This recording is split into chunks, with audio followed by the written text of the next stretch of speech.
एक गांव में एक लड़का रहता था। एक दिन उस लड़के की माँ ने उसे जंगल में लकड़ी लाने को भेजा। वो लड़का जंगल की ओर निकल जाता है।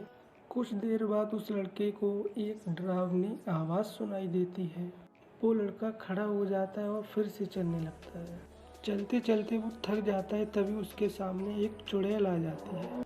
वो लड़का डरने लगता है और घर की तरफ जाने लगता है। चुड़ैल वो बुलाती है पर वो सुनता नहीं है, घर की तरफ जाने लगता है। घर पे बहुत तेज से दौड़ के आता है और पसीने में लथपथ हो जाता है। घर पे आता है, फिर अपने माँ और बाप को बताने लगता है कि रास्ते में मुझे एक चुड़ैल मिली थी।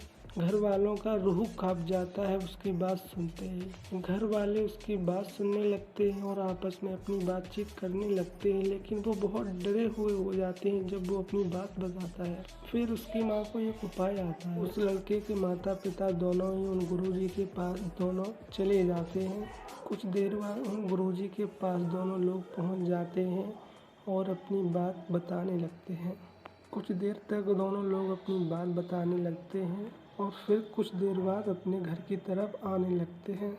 लेकिन वो दोनों लोग बहुत ही घबराए हुए थे और वो कुछ देर बाद अपने घर पे वापस लौट आते हैं।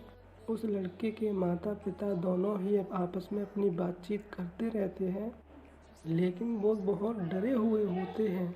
वो अपनी आपस में बातचीत करने लगते हैं। जो गुरुजी से बात हुई थी वो अपने बच्चों को आपस में बताने लगते हैं।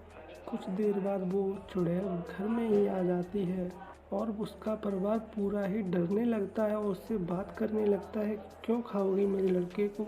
ऐसा मेरे लड़के ने क्या कर दिया है जो उसको तुम खाओगे? तब कुछ देर बाद एक गुरुजी आ जाते हैं और उसे बोलते हैं कि मान जाओ, लेकिन वो नहीं मानती है। फिर उसे गुरुजी कुछ देर बाद मार देते हैं।